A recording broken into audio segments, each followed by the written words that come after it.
Big breaking news now coming in. We are learning that 19 people have died in connection with the Bangladesh Air Force training aircraft crash. Well, this aircraft had crashed onto a school campus in Dhaka's northern Uttara area, and the information that's coming in is that as per reports, 19 people are confirmed dead, at least 19 people. My colleague Shiv Arur also now joins us on the broadcast here, getting us more on that. Shiv, we are given to understand now 19 people, very tragic news that's coming in from Dhaka. 19 people, including 16 students, have lost their lives in this crash. This is absolutely one of the worst military tragedies that Bangladesh has ever seen, and probably one of the worst military air accidents ever recorded in recent memory. A fighter aircraft, the F-7 of the Bangladesh Air Force, crashing into a school compound in Dhaka, the country's capital. Initial reports had suggested to us that the pilot had been killed, but it is clear from the images that we've seen on our screen and a confirmed statement we've just received from the Bangladesh government now that 19 people have died, including the pilots of the aircraft and at least 15 students in that school compound into which the aircraft actually crashed. Now, aircraft do crash. It is not uncommon. Military aviation is a risky business. The circumstances under which this particular aircraft crashed into the school are not known just yet, but whatever happened must have been an extreme situation, because not only did the pilot not eject or was not able to eject, but he was also not able to steer the aircraft away from a built-up area, which is one of the first instincts for any pilot. The scary thing is this particular aircraft, an F-7, which is a vintage aircraft, a license-built version of the MiG-21, is the mainstay of the Bangladesh Air Force. It's a Chinese-built fighter.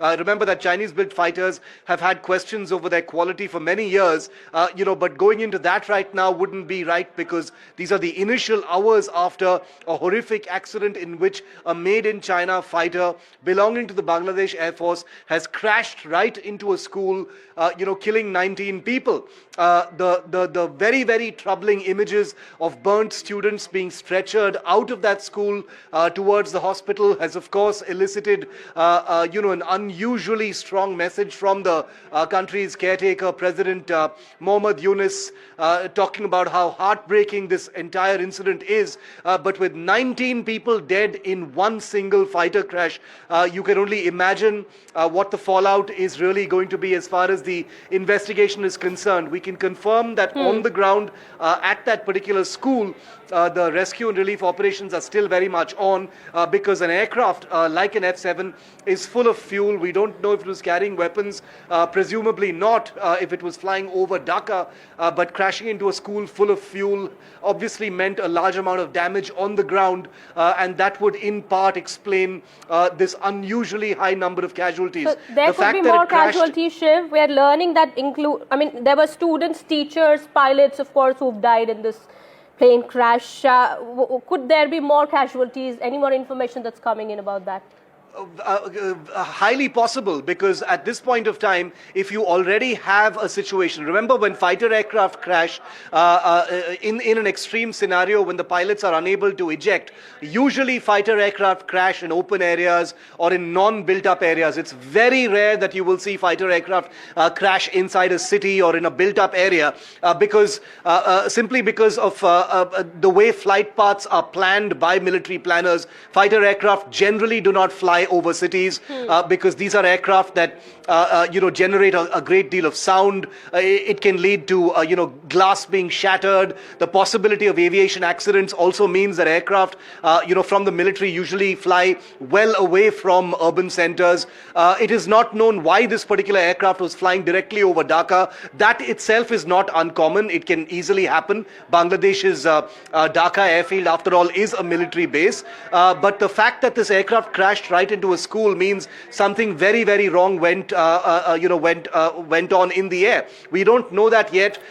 Guessing on that would be conjecture. But Kitty, what we can say for sure right now is this aircraft crashing into a school and resulting in at least 19 deaths on the ground shows that it obviously crashed into, either a built-up school building or a classroom or some place where there were a large number of people. That explains the number of injuries we're seeing in those pictures, of burned students being taken away from that site, completely traumatized. It also explains the large number of deaths because an aircraft, landing at great speed, impacting a building full of fuel. We don't know if it was carrying any weapons, would have resulted in a massive fireball and a huge amount of destruction on the ground. And that, in a way, would explain this absolutely horrifying death figure number. All right. So, a statement also coming in from the Bangladesh government also, and the jet has been identified as an F-7 BGI. Could you help us understand more about the safety aspect of this aircraft, the safety record of this aircraft? F-7 BGI? It's not very good, unfortunately. The F-7 is a Chinese-built fighter. Remember, there have been questions for many years about the quality and safety of Chinese-made military equipment, especially aircraft. They don't exactly enjoy the highest levels of standards and quality in terms of air safety. Be that as it may, that is a separate issue. The F-7 is a proven aircraft. It is, like I said, it is a license-built version of the MiG-21, which is a fighter that we in India are familiar with. The MiG-21's own problems have been well known to us here in India. But what it is safe to say, Kitty, is that the F-7, very much like the MiG-21, is an aircraft that belongs in a museum. These are aircraft that began their life in the 1960s.